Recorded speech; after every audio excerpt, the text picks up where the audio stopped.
What's going on, guys? Afflicted Gamer here, back with another Division video. So as you can see, I'm at the Hudson Refugee Camp. It is on Challenging World Tier 5, and I'm going to solo it with my newly built 4-piece Tactician's Authority build here in 1.6. Now, I am not using the 3-piece and 3 high ends like I did when I soloed Lexington. I decided to go 4-piece despite not being in a group, and 2 pieces of high end. You can see the weapons that I'm using. I did scroll over the infantry MG5 because I was considering using it in this mission, but I actually stuck with the Model 700 the whole time. Now, the 2 pieces of high end are the Enduring Mask, which I find very, very helpful because when you're in the last health segment and it says that it will continuously fill up, if you are solo, it will fill up all of the way instead of just the last health segment bar. So that is very, very helpful, and that's why I'm not using the Nimble Holster, which is what most people run, well, almost with any build. Also, Relentless for the backpack because I do get a portion of my health back with damage done from my skills.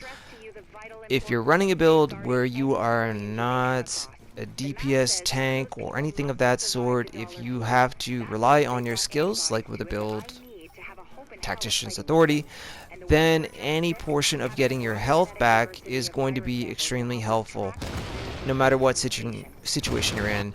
And here in this mission at the very end, when you do have the boss fight, you're in a pretty confined area. Even though you have room to maneuver and run around, you're being chased around by these lunatics with their hatchets.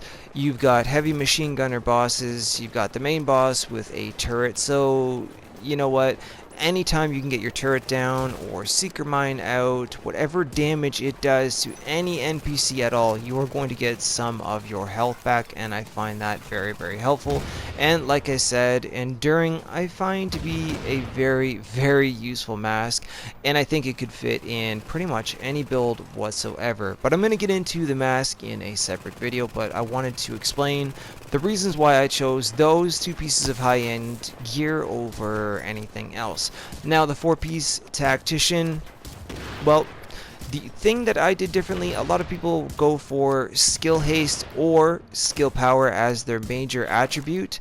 Other than skill power on my knee pads, which I just left as is, I haven't rerolled anything on them. The other major attributes I rolled for health instead of skill haste. And my reason is that I didn't want to hide behind my skills basically 100% of the time. I wanted to have a little bit of life and sustainability with the build itself so that I could get into some of the gunfights. Now, builds like Tactician are based around using skills. The Division gave us turrets, they gave us seeker mines, they gave us all kinds of cool gadgets, sticky bombs, you know what they all are. So why not utilize them? Especially here, if you are playing solo, well, you might as well make the best of them. However, at some point in time, especially enemies like this that like to come and rush you, you don't want them to one-hit you. So that's why I chose to go with health instead of skill haste. So anybody can make the argument that skill haste is better. That's fine and dandy, that's cool, or even more skill power. But like I said, I want to be out in front of some of these gunfights instead of hiding behind just my turret and seeker mine for the whole time. Anyway, that is my reasoning, and hopefully you guys will enjoy the video and you will like the build. I would like to know your thoughts and comments down below about the build and about the video overall in general. And if you enjoyed it, I hope you will drop a like. If you're new to the channel, then I hope you also will consider subscribing to it for more Division content and more builds and more guides. If anybody else wants to know anything more about this build, let me know in the comments down below, and I might even go into a full breakdown of Tacticians and the best pieces to put with it, also pairing up certain weapons with it, because we did get a lot of new players over the last little while in the Division. And you know what? We should be helping them, get to where we are, those of us that have been here from day one. So hopefully this will help some of the new players, and even some of those that have been around since the closed beta like myself, to just maybe look at gear and pieces in a different way. I know that I've changed up my builds many times, and honestly, Tactician was one of them that I didn't really use all that much. But here in 1.6, and I will carry on to use this into up to 1.7, and who knows how long, I'm honestly really enjoying using this. I'm having fun using all of my skills a lot more often, not having them have to go on cooldown after, 2 seconds, and then waiting about a minute or so for it to come back, just for it to go back down again. It's a lot of fun. It really is, especially when you're doing, challenges in PvE, seeing how good the build is, seeing how far you can take it, how much damage it can do, all of those good things. So, anyways, that's it for me, guys. I'm going to leave you with the rest of the gameplay in the video. The stream times for me to be live here on YouTube are at the end. Don't forget to follow me on Twitter at AfflictedGamer and send me in your funniest moments in the Division so that I can pick a winner for the 1K giveaway. Guys, it's been weeks. I've been asking for you guys to send me this footage and I haven't gotten any. So please direct message me on Twitter at AfflictedGamer with your funniest moments in Tom Clancy's The Division. You'll see a few funny things that I posted up there to give you an idea if you really want to know what I mean by funny. And yeah, other than that, also don't forget to check out the Facebook page, facebook.com/afflictedgamer, and send it there as well. Alright guys, enjoy the rest of your day. Hopefully this build and video was helpful in some way, shape, or form, and I will see you guys soon in the next one.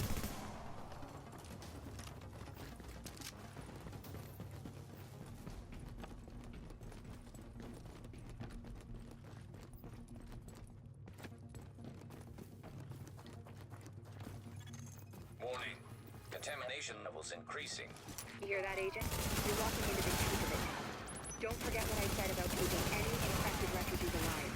I mean, obviously you're gonna try and keep them all alive, but I need those virus samples, and I really need viable antibody samples from survivors.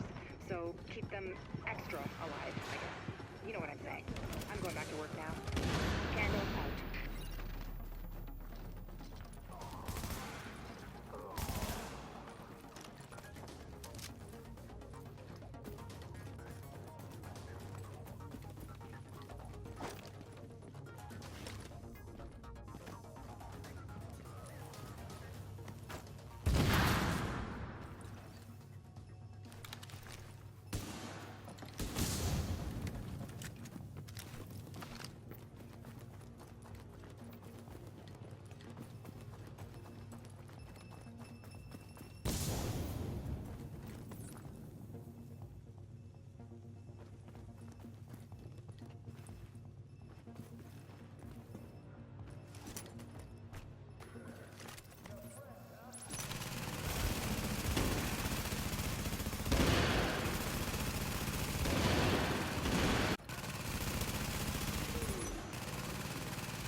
Confirmed. It's Napalm B, all right. With that much capacity, they must be planning to burn out the whole damn yard. And when they do, they're gonna kill every last refugee in this camp. We need that tank moved somewhere safe.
Okay, Agent. As soon as you lock the situation down, I've got a joint Sarah JTF strike force ready to move in. They'll take samples from as many refugees as they can find. Medical personnel? A couple of EMTs in the mix, Doctor? Yes. A couple? As in only two? The rest are first aid certified. They know how to tap a vein. Get going, Age. Without contaminating the samples, I assume. Or infecting themselves. Yes. I'll take your word for it. Thank you, Doctor. Get moving, Agent.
Agent, if you can find the crane controls, drop that tank someplace safe.